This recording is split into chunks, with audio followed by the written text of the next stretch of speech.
नारायण नारायण नारायण नारायण। यदि अभी के बच्चों को, अभी जो बच्चे पढ़ रहे हैं उनको ये बोला जाए कि एक समय ऐसा भी था कि कोई फोन नहीं था और किसी के पास दूर दूर तक कोई फोन नहीं था, मोबाइल छोड़ दो, लैंडलाइन भी नहीं थे। लैंडलाइन के लिए भी किसी किसी के पास गांव में शहर में एक फोन होता था, और वहीं पे जो है लाइन लगा के कोई सुनते थे किसी तरह सूचना, और उसके पहले तो वो भी नहीं थे। तो आज के बच्चों को लगेगा कि ये कैसे जीवन चलता होगा इनका। और आज हम बैठे बैठे सोच रहे थे इस बात को कि अब हम तो अक्सर ऐसा करते हैं, लेकिन आप लोगों के लिए ये बात बोल रहे हैं, हम तो अक्सर ऐसा करते ही हैं, और जो भी इस मार्ग में होगा अध्यात्म में वो ऐसा करता भी होगा कि मोबाइलों से कई बार मोबाइल स्विच ऑफ करके रख देना, महीनों महीनों तक मोबाइल को नहीं छूना। और कई लोग तो मोबाइल अभी भी नहीं रखते हैं, कई महात्मा तो अभी भी मोबाइल नहीं रखते हैं। चलो हम तो अभी भी मोबाइल रखते हैं, क्योंकि विद्यार्थी लोग कई बार पढ़ते हैं, कई लोगों को कुछ ना कुछ आदान प्रदान होता है, तो इस तरह से हमारे पास मोबाइल रहता है। लेकिन कई बार हम मोबाइल को स्विच ऑफ करके रख देते हैं और मोबाइल से कोई संबंध नहीं रखते। तो कोई जीवन में ऐसी चीज नहीं है कि कोई आप पहले से सारी व्यवस्था करके रख दो, किसी को कोई सूचना देनी है तो सूचना दे दो, तो ऐसा कोई कार्य नहीं है जो छूट जाता हो। अब हम जब पढ़ते थे, आप सब लोग, बहुत से लोग ऐसे होंगे ही हमारी तरह ही, मोबाइल का कोई लेना देना ही नहीं। इलेक्ट्रिसिटी भी उतनी स्मूथ नहीं थी लाइट की, जितनी लाइट अभी आती है उतनी लाइट नहीं आती थी। लाइट चली गई तो छोटा मोटा कोई एक छोटी मोटी बैटरी की लाइट से या फिर लालटेन और लैंप से पढ़ाई कर ली। कितना मन एकाग्र था, कोई मतलब ही नहीं है। कोई छोटा मोटा मनोरंजन के लिए कोई छोटा मोटा कोई सीरियल, ऐसा कोई, जब लाइट कभी आई कोई रविवार को कोई शुक्रवार को, मतलब एक सप्ताह में एक कोई सीरियल देखने को कोई मिल रहा है, और तो कुछ भी नहीं रहा है मनोरंजन के लिए। तो मनोरंजन जो वास्तविक मनोरंजन था वो खेल कूद का था। आप खेल लो, छोटे छोटे खेल होते हैं, बच्चे गेंद से खेलते हैं, बच्चे भाग दौड़ खेलते हैं, और वो आई स्पाई बोलते हैं जिसको, वो आई स्पाइस नहीं होता, आई स्पाई होता है, वो खेलते हैं। मतलब छिपम छिपाई खेलते हैं, एक फिजिकल एक्सरसाइज हो जाती है। और बच्चे रस्सी ले लेते हैं, रस्सा कूदते रहते हैं, और मिट्टी में खेलते रहते हैं। और मिट्टी से, अभी तो लोग डरते हैं मिट्टी में खेलने से, और मिट्टी में खेलने से बड़े मजबूत बन जाते हैं। मिट्टी के खेल होते हैं, कबड्डी हो, कुछ भी हो, कुश्ती हो, ये पारंपरिक जो चीजें थी, इससे जो विकास बालकों का होता था उसकी बात ही अलग थी। अभी समस्या क्या हो रही है, बच्चे कहते हैं कि हमें आटा मत दो लेकिन डाटा दो, हमें आटा नहीं दो डाटा दो। मतलब हमारे पास 1-2 GB डेटा होना चाहिए, चाहे आटा मिले न मिले खाने को। अब समस्या ये बड़ी हो रही है, ये बहुत सारी चीजें बच्चों को जो परोसी जा रही है इंटरनेट के माध्यम से, मोबाइलों के माध्यम से, ये बच्चों के लिए बहुत घातक है। माँ बाप भी कुछ नहीं कर सकते। बचपन से ही माँ बाप या तो उनका अभ्यास ऐसा कराए, बेटा मोबाइल कोई बहुत जरूरी चीज नहीं है, ये एक सूचना के लिए एक यंत्र है कि यहाँ से मैं वहां जा रहा हूँ, वहां से यहाँ जा रहा हूँ, और आप वहां इतने बजे पहुंच जाना, ये यहाँ आना जरूरी है, बस इतने भर के लिए ये एक यंत्र है। ये दिन रात इसमें लगे रहने के लिए नहीं है, या फिर इस पे कोई विशेष कोई सत्संग, जैसे हम भी, हमारे भी जो प्रवचन या सत्संग होंगे वो किसी न किसी माध्यम से, मोबाइल के माध्यम से लोग सुने, सुन के उसको रख दिया। लेकिन ये जो रील का एक जगत चल पड़ा है, रील देखते जाओ, 1.5 से 2 GB डेटा जो प्लान में है, जब तक वो खर्च नहीं हो जाएगा तब तक बच्चे लगे रहेंगे। इतनी ज्यादा जानकारियां बच्चों को दे दी जा रही है मोबाइलों के माध्यम से कि बच्चों की एकाग्रता तो पूरी भंग ही हो गई है। उनका दिन रात चिंतन, और चारों तरफ से ऐसा नास्तिकवाद, चारों तरफ से इस प्रकार का वातावरण बना हुआ है पाश्चात्य जगत का, कि वो हमारे बालकों को समझो, इंटरनेट से 2% तो कुछ उपयोगी बातें मिलती होगी सुनने को, हमारी जनरेशन जो अभी चल रही है ये अभी वाली, और 98% तो उसको कबाड़ा ही मिलता है। और वो कबाड़ा उसके अंदर घर कर जाता है। 2% जो उसको सुचारू चीजें मिलती है, वो चीज कहीं नहीं उसको हाथ आती, क्योंकि वो चीजें तो 2% है, 4% है, 5% है, लेकिन 90-98% जो उसको मिल रहा है और डेटा का कंजम्पशन जो उसका 90-98% समय पे हो रहा है, वो केवल जो है व्यर्थ की चीजें देखने में ही हो रहा है। ऐसी रील बना रहे बच्चों को, क्या उत्साह हो रहा है बच्चों को नाचने में, कूदने में, अपने आप को विशेष सिद्ध करने में बच्चे लगे हुए हैं। हम भी कुछ हैं, हम भी कुछ है, इतना ज्यादा विशेषपन में बच्चे चले गए कि अपने आप को और शो करो और शो करो, कि वो अपना मूल जो है उसको भूलते जा रहे हैं। बच्चों के साथ अभी पहले से ज्यादा मेहनत है। पहले जो बालक थे उनको संस्कार देते थे तो जॉइंट फैमिली थी, आसपास पड़ोस में, परिवार में चाचा ताऊ, वो सब लोग भी बच्चों को संस्कारित करते थे, और आसपास की सोसाइटी भी ऐसी थी कि कोई भी कुछ ऐसा बच्चा किसी ऐसे कार्य में लिप्त हो जिस कार्य से बच्चे को भविष्य में नुकसान हो, वो चीजें पहले उसके चाचा ताऊ पड़ोसी अड़ोसी ही रोक देते थे। हमें तो वो अच्छी तरह याद है कि हमारी बहन या हमारे घर परिवार में या और आसपास कि माँ पिताजी ने बच्चों को उठाया कम और अड़ोसी पड़ोसियों ने बच्चे बच्चियों को पाल दिया। ऐसा आसपास का वातावरण, और पूरी निगाह रख के अच्छी तरह से। और मोबाइल का इन सब चीजों का तो कोई मतलब ही नहीं है। मुझे ये लगता है कि मोबाइल आप यदि आज बंद करके आप ये सोच लो कि मुझे केवल अभी भी लैंडलाइन रखना है या अभी भी छोटा सा बटन वाला फोन रखता है, तो भी आपका काम चल जाएगा, मुझे ऐसा लगता है। या तो मोबाइल में मुझे इतना टाइम ही देना है केवल, या तो कोई फाइल आती है सुनने की सत्संग की या किसी प्रकार का कोई सत्संग है तो मुझे बोले 4 से 5 बजे या इतने बजे व्हाट्सएप देखना है, बाकी समय मुझे मोबाइल से कोई लेना देना नहीं है। इस समय तक कोई सत्संग की फाइल या कुछ भी चीज ऐसी आ जाती है जानकारी हो, तब आप जितना इन यंत्रों का सदुपयोग करना सीख जाएंगे, आप उतना ही अपने जीवन को सरल बना लेंगे और अपने जीवन को सुखमय बना लेंगे। विज्ञान एक शाप और विज्ञान एक वरदान, ये चीजें, ये निबंध जो था हम बचपन में पढ़ते थे। विज्ञान एक शाप और विज्ञान एक वरदान, और वो देखने में आ रहा है। ये जो विज्ञान जो है, जितना भी ये साइंस में से ये सारी चीजें जो हो रही हैं, इसको, इनका शाप ही बच्चों को प्राप्त हो रहा है, वरदान कहाँ प्राप्त हो रहा है। बच्चे हमारी पहुंच से बाहर निकलते जा रहे हैं। अब करना क्या है, बोले ये तो जो हो रहा है इसको तो हम नहीं रोक सकते, लेकिन अपने को तो रोके। बच्चों के साथ अभी पहले से अधिक मेहनत है। बच्चे आपको इरिटेट करेंगे, आप उनको 10 बार समझाओगे, 20 बार समझाओगे, 30 बार समझाओगे, लेकिन मैंने ऐसा कई बार देखा है, हमने खुद अपने जीवन में ये देखा है कि जब आप बच्चे को बोलते रहोगे तो कभी ना कभी उसे जमाने की ठोकर लगेगी, उसे याद आएगी पिताजी सही कहते हैं, माँ सही कहते हैं। आप उसको सही कहना बंद ना करें, थक मत जाओ।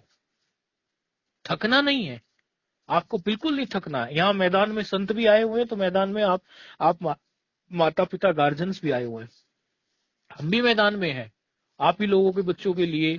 हम भी कोई शिविर, कोई इस प्रकार का संस्कार सिंचन, कुछ ना कुछ कराने का भविष्य में हमारा भी प्लान है, और बाकी सारे संत भी कर ही रहे हैं। लेकिन आप भी मैदान में उतर जाओ बच्चों को संस्कार देने के लिए।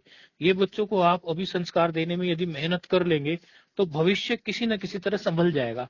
और यदि अभी आप इनसे थक जाएंगे इरिटेट हो के, क्योंकि ये बार बार वही गलती करेंगे, बार बार वही गलती करेंगे, क्योंकि चारों तरफ से इनको गड़बड़ियां ज्यादा प्राप्त हो रही है, कहीं मोबाइल से, कहीं इधर से, कहीं उधर से, और बच्चों को अच्छी चीजें कम मिल रही है। तो अच्छी चीजें देने के लिए गार्जियंस को सावधान होना पड़ेगा। पिता यदि उसके सावधान नहीं है तो माँ को सावधान होना पड़ेगा। माँ की बात धीरे धीरे कभी न कभी बच्चा अवश्य ही मानेगा। संकल्प करे बच्चे पे, उसको संकल्प करके वो जल पिलाए, बार बार अपना जो इष्ट का मंत्र है, सद्भावना है। जल में रिसेप्टिव पावर ज्यादा होती है, अर्थात ग्रहण करने की शक्ति। यदि आप कुछ संकल्प करते हैं भला कि मेरा बालक ठीक हो, मेरे बालक पर कोई व्यर्थ की चीजें जो है असर ना करें, मेरे बालक की बुद्धि पढ़ाई में लगे, इस तरह जल इत्यादि में आप ऐसा संकल्प करें, भावना करें, और वो बालक को पिलाए, उसका भी बड़ा फर्क पड़ता है। हमारे मंदिरों में मंत्र उच्चारण होते हैं और वो जल जो है ब्राह्मण वो देता है, तो उसका यही कॉन्सेप्ट है। कॉन्सेप्ट तो और भी है, लेकिन ये भी एक कॉन्सेप्ट है कि वो जल में उन मंत्रों की ध्वनि और वो सारी चीजें आसानी से प्रवेश कर जाती है। पहले पहले तो हम एक प्रयोग भी कराया करते थे कि ये जल पी लो और उसके बाद फिर ये जल पी लो, मंत्र उसमें कोई डाल देते थे, फिर देखो आपके शरीर में क्या असर होता है, कितना असर होता है। तो वो सिर्फ इतना दिखाते थे कि जल में ग्रहण शक्ति बाकी सारी चीजों से, जो 5 तत्व है ना, उनसे ज्यादा होती है। तो बालकों की बुद्धि सद्बुद्धि के लिए भगवान से, अपने इष्ट से, किसी न किसी इष्ट को तो आप मानते होंगे, कोई ना कोई गुरु तो आपके जीवन में होंगे। अपने गुरु महाराज के फोटो के सामने, अपने इष्ट के सामने भगवान से प्रार्थना करो, लोटे में जल रखो और उस जल को भी बच्चों को पिलाओ। कुछ ना कुछ आपको करना पड़ेगा। आप हारो नहीं, थको नहीं। हम भी आप लोगों के साथ हैं। आप जो भी गार्जियंस है, भविष्य में हमारी भी ये प्लानिंग है कि जैसा ही हमारे पास कुछ कहीं ना कुछ ऐसा संसाधन जुटेगा, अभी तो हमारे पास ऐसा संसाधन नहीं है, भविष्य में ऐसा कोई संसाधन जुटेगा कि जहां हम 10 20 50 100 बच्चों को बैठा के उनका शिविर कर सके, तो उन बच्चों का शिविर करेंगे। और ऐसा नहीं है कि ये साल में एक शिविर हो गया तो काम चल जाएगा। इनको जब भी छुट्टी हो कि चलो, हम तो यहाँ तक सोचते हैं कि कहीं ऐसा कुछ मिलेगा तो हम तो महीने महीने में आसपास के बच्चों को, या कुछ नहीं तो 6 महीने में, 3 महीने में, जैसी जो अनुकूलता होगी। चारों तरफ से व्यर्थ की चीजें बहुत मिल रही हैं बालकों को, और काम की चीजें बहुत कम मिल रही है। इसीलिए हमें भी ये सोचना पड़ेगा कि जब कबाड़ा इतना मिल रहा है तो कबाड़े को साफ करने वाला मटेरियल हम कितना दे रहे हैं। आप समझते हो 2 बार 4 बार बच्चों को समझाने से या खाली डांट देने से होगा? हजार तरह की तरकीबें आपको लगानी पड़ेगी। कभी बच्चे को डांटना भी पड़ेगा, कभी बच्चे को प्यार से समझाना भी पड़ेगा, कभी बच्चे को आपको एक कुछ ना कुछ ऐसे कि एक प्रलोभन सा देगी कि बेटे यदि तू ये कार्य करेगा अच्छे से तो मैं तुझे ये दूंगी, तेरे पसंद का ये भोजन बना दूंगी। माँ का प्रभाव पड़ता है, ये तू ऐसा करेगा तो मैं तेरे लिए भविष्य में ये ड्रेस दे दूंगी। नहीं तो खाने की चीजें तो घर में बनाते ही हो, उसकी पसंद की चीजें बना दो। चलो, ड्रेस तो सबका ये हो नहीं सकता ना, सबके पास इतना धन कि उसको नई नई ड्रेस दिलाएं या नया नया कुछ दे। ऐसा प्रलोभन नहीं, खाने भी नहीं का। तो कभी हमेशा से प्रलोभित भी नहीं करना है, कभी अनुशासन के लिए डांटना भी है। अनेकों प्रकार से बच्चों को हमें शिक्षित प्रशिक्षित करना पड़ेगा, नहीं तो भविष्य खतरे में है। बेटियों को, बेटों को यदि हम संस्कार नहीं देंगे तो चारों तरफ से कबाड़ा देने वाले लोग बैठे हुए हैं। घबराओ नहीं आप लोग, आप लोग हिम्मत करो। हम भी हिम्मत से मैदान में हैं, आप लोग भी हिम्मत करो। और ऐसा कुछ भी नहीं होता। बच्चों को ये समझाना कि बेटे एक टाइम ऐसा होता था कि मोबाइल के बिना जीवन चलता था, हम सब लोगों का चला है, और कितने निश्चिंत रहते थे और कितना आनंद भी आता था। कोई मेहमान, अतिथि का मतलब क्या होता है? अतिथि, अतिथि का मतलब होता है अतिथि। जो बिना किसी तिथि को समझे या बिना किसी तिथि के निर्धारण के आ जाए, उसी को बोलते हैं ना अतिथि। अब तो अतिथि होते ही नहीं, फोन से पहले सूचना होते मैं आ रहा हूं, तो कहाँ वो एक्साइटमेंट है? सारी सूचनाएं हो गई। तो वो चीजें जो थी वो अपने आप में बड़ी आनंदमय थी। मिट्टी में खेलने से आज बच्चे डरते हैं कि ये हो जाएगा इन्फेक्शन, हो जाएगा। कुछ भी नहीं होता।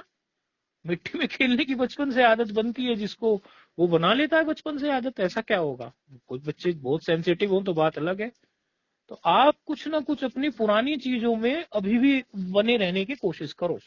यदि आप अपनी पुरानी चीजों में, जो आपके बाप, आपके दादा, आपके पूर्वज जिन चीजों में बने रहने की, जिन चीजों को करते थे, खेल जो था उनके लिए मनोरंजन के जो साधन थे, वो टीवी या मोबाइल नहीं थे। एक हफ्ते में एक बार टीवी देखने को मिलता था, कोई मतलब ही नहीं है। ना उतनी इलेक्ट्रिसिटी है, ना कोई हमें देखने देता था। और आराम से लाइट चली गई तो लैंप में पढ़ते, लालटेन में पढ़ते। तो कोई किसी प्रकार की असफलता हमारे हाथ नहीं आई।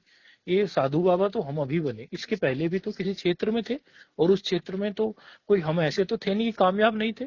अपने क्षेत्र में पूर्ण कामयाब थे, अच्छी सैलरी, सारा कुछ। तो ऐसा नहीं कि हमने पढ़ाई लिखाई करने में कोई कोर कसर हमारी रह गई हो, और हम उसी तरह से पढ़े।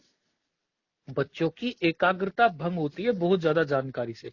इसलिए जरूरी नहीं है बच्चों को आप बहुत ज्यादा जानकारी दो, केवल उतनी जानकारी दो जितनी उनके हित में हो, जितनी उनके काम में हो। एक बात मैं कई बार सोचता हूँ, आजकल बच्चियों को ये पता चल जाता है कि अरे लेबर पेन बहुत होता है। आजकल बच्चियां इतना सुन सुन के पता नहीं अधिक जानकारी लेके उनको इतना ज्यादा जानकारी। एक नुकसान बता रहा हूँ, हम मैंने कई कई फीमेल से बात पूछी, नई जो माए बनी है उनसे पूछा कि मैं कहा तुम्हें तुम्हें कैसे पता, तुम्हें कैसे पता कि लेबर पेन बहुत होता है, बच्चा पैदा करने में बहुत कष्ट होता है? अरे बोले चारों तरफ से तो पता चलता ही रहता है, इधर से उधर से, मोबाइल से। और हमें तो लगता है इतना पेन होगा तो हमने तो वही करा लिया, ऑपरेशन से बच्चा करा लिया। बताओ, हो गया ना नुकसान? ज्यादा जानकारी दो ही मत आप उसको। जरूरी है इतनी जानकारी देना? बहुत पेन होता है, बहुत पेन होता है। ऐसा बार बार किसी बच्चे को आप समझाओगे, किसी बेटी को या कहीं, बहुत इस तरह की बातें हो सकता है उसके मन में इतना डर बैठ जाए कि डॉक्टर को वो खुद ही बोल दे कि मेरी सास को बाहर निकालो, जो भी मेरे साथ वाले उन्हें बाहर निकालो, मुझे तो ऑपरेशन से ही बच्चा पैदा करना है। तो ये जो बहुत अधिक जानकारियां होती है ना, ये बहुत अधिक जानकारी है, उससे बचो। और ये डेटा दो, आटा नहीं। आटा भले मत दो, डेटा दो। इस कॉन्सेप्ट से थोड़ा बाहर निकलो, बच्चों को भी बाहर निकालने की कोशिश करो, तो जीवन सुखमय बनेगा, आनंदमय बनेगा। वरना ये संसाधनों से, बाह्य संसाधनों से जीवन उतना ज्यादा आनंदमय नहीं बनता जितना आनंदमय आप अपने आप में फिट रहो, अपने आप में स्थिर रहो, अपने मंत्र से आप आनंद लेने की कोशिश करो पुराने संसाधनों की। अरे भाई, ये जो चीजें हैं ये जड़ है, पंखा भी जड़ है, एसी भी जड़ है, मोबाइल भी जड़ है। आप मनोरंजन के लिए जड़ चीजों का उपयोग कर रहे हो, मोबाइल का या टीवी का, जड़ से आपको उतना आनंद नहीं प्राप्त होगा। यदि आपने 1 घंटे का मनोरंजन करना है, 1 घंटे आप किसी चेतन यानी अपने किसी मित्र के साथ कहीं खेल लोगे, चेतन के साथ यानी बातचीत कर लोगे। चेतन माना कोई मनुष्य है, ये मशीनों से अलग। ये मशीनों से आप घिर रहे हो, यानी आपकी बुद्धि जड़ होती चली जाएगी, आप जड़ होते चले जाओगे अत्यधिक मशीनों से घिर के। और आप किसी से चेतन से अर्थात किसी से मिलोगे, जुलोगे, बैठोगे, वो कोई अपने बड़े बुजुर्गों के साथ। अच्छा, एक चीज हमने हमने अपने जीवन में बड़ी लाभ उठाया, आपके बालक उस चीज का लाभ उठा पाए तो बहुत अच्छी बात है। हम हमेशा बुजुर्गों में बैठते थे, 1 घंटा हम रोज बुजुर्गों में बैठने का, 2 घंटा हम रोज बुजुर्गों में बैठने का, बड़े बुजुर्गों में बैठने में बिताते थे। वो बड़ी हमें ज्ञान की बात दे देते थे। बहुत कम उम्र में हम बहुत मेच्योर हो गए। तो ये हम लोगों की जिम्मेदारी है कि बच्चों को अनेकों प्रकार से उनको, क्योंकि अभी बहुत जरूरी है, चारों तरफ से बच्चों पर बड़ा इधर उधर से बड़ा कुठाराघात हो रहा है, बेचारों को व्यर्थ की जानकारियां बहुत अधिक मिल रही है। तो आप भी मैदान में रहो, घबराओ नहीं, तत्पर रहो, बच्चों को, बच्चों के लिए, बच्चों को संस्कार देने के लिए हारेंगे नहीं हम, बिल्कुल भी थकेंगे नहीं।